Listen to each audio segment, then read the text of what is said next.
Mark White on the set in Berlin with that very well-known and popular Hollywood actor Robert Mitchum.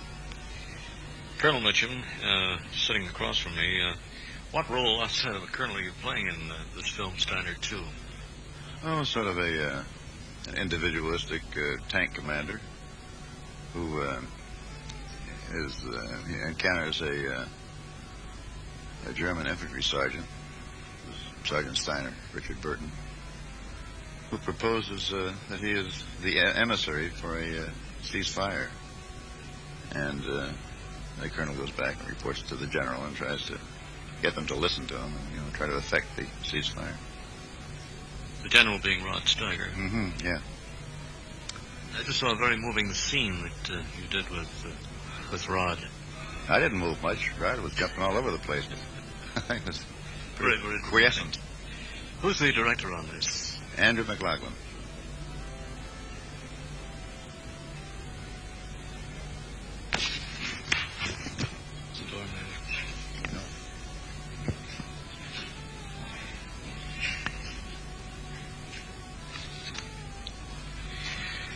Mr. Mitchum, your co-stars are Richard Burton, Rod Steiger, and Kurt Jurgens. Have you worked with any of these stars before? I've worked with Kurt Jurgens before, yes, that's all. What film was that? The Enemy Below. I remember that. That was the U-boat. He was a U-boat commander, and you were a Navy commander, I believe. That's right. Mm-hmm. A lot of water has gone over the dam since. I worked also with him on, well, we didn't work together on The Longest Day. That's right. This film is a co-production with a budget of, I understand, about $7 million, being done in several languages. Do you have any problems communicating? Only with Andy McLaughlin. Why is that? He's so tall. He's taller than you are? Yes, indeed. And you stand about, what, 6? No, 6'1". And he's, what, 6'3"? Oh, he's about 6'7". You know, he looks like an actor himself. Was he an actor at one time? No, I don't believe so. No. Too tall. Too tall in the saddle, as they say. Have you been to Berlin before? No, this is my first trip. What have been your impressions so far? A 20-minute ride from the Hilton Hotel to here to the location, and back and return. You haven't had a chance to see the wall? Oh, yeah, because our other location is right next to the wall. I just, I guess we're about 100 yards from it. You have a chance to look into East Berlin over the wall or Potsdamer Platz? No, I haven't. No. Will you have an opportunity to go into East Berlin before you leave? I'm not too sure. I think my wife wants to go in there on Sunday, and if she doesn't leave me to do all the packing, I'll probably go with her. And from here on, Son, you're going down to Vienna to work on film a little bit more? Yes, we do the exteriors in Vienna and outside Vienna. I think we've got, a location about 200 kilometers on one side of Vienna, and the other one is about 100 kilometers on the other side. Mm-hmm. What roles do you like to play the most? Well, I sort of opt for boudoir comedies, but they just don't seem to come along. I really don't care. I sort of seek something with the least effort and the largest reward. Well, this is Mark White. I'm chatting in Berlin with Robert Mitchum on the set of Steiner 2. We'll be back in just a moment.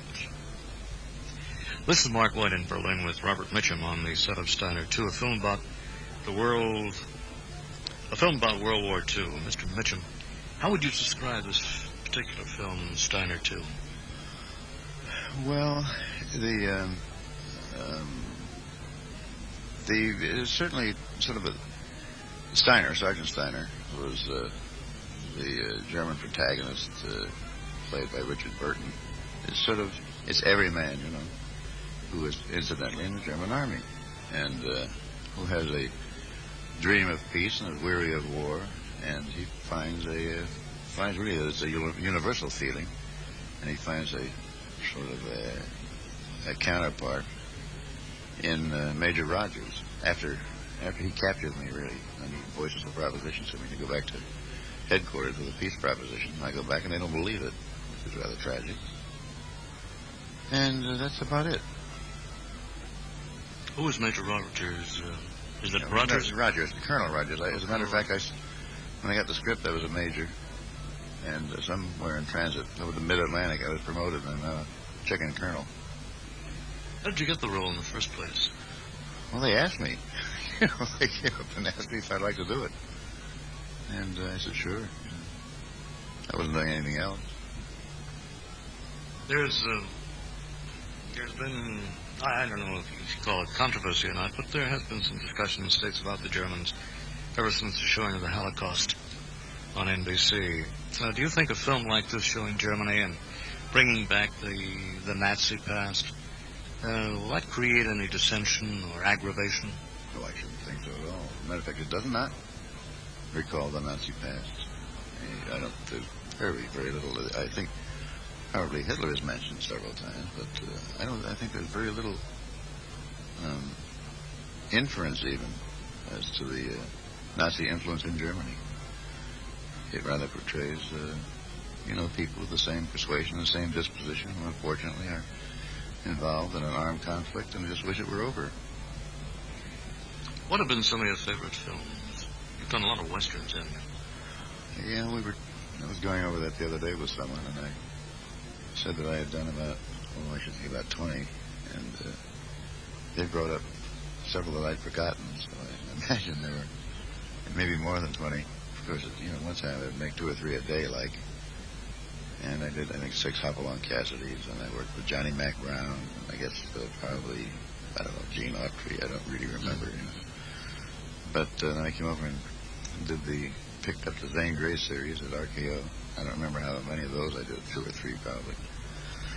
And then Andy and I did The Way West, which I suppose could be classified as a Western, and then we did, as a matter of fact, now that I think of it, I probably done, let's say, maybe 30 or 40 Westerns.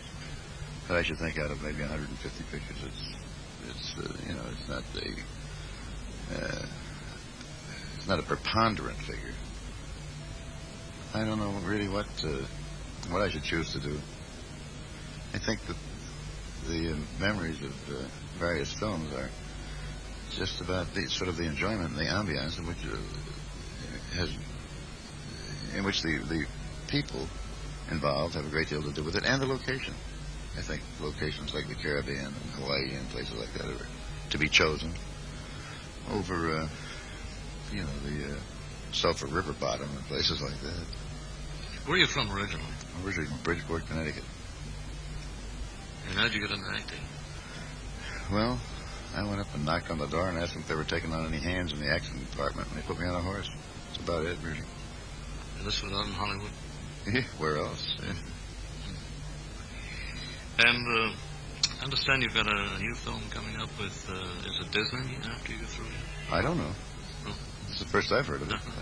I don't know anything. Someone was telling me on set that you were going back to work with Disney. I think somebody's putting me on. I don't know anything about it. Maybe it was one of the other members of the cast. Let me see. My last question. How do you feel about granting interviews like this? It's all right with me as long as it's on company time. People talk about, they have the impression I don't like working. I enjoy it. I shouldn't do it if I didn't enjoy it. I just don't like talking about it.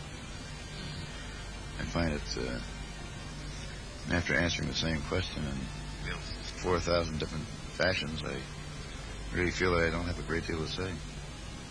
Although you're a very, very popular image, both on television and, of course, in the movies. And what do you do when you're not working? Try to avoid it. I don't do anything, really. Go fishing? No, not really. Sailing? No. No, I just run off and hide. I go down to Mexico a lot, goof around. And I had some horses, that I played with. I'm in the process of selling them off. But I really don't do anything. I have no hobbies, particularly. Nothing. Thank you very much, and we appreciate you taking time out. I know that you're working here on the set of Steiner 2, and with Rod Steiger and Richard Burton and Kurt Jurgens, and a very good trip to Vienna and back to the States. Thank you very much. Thank you very much, Mr. Robert Mitchum. This is Mark White in Berlin.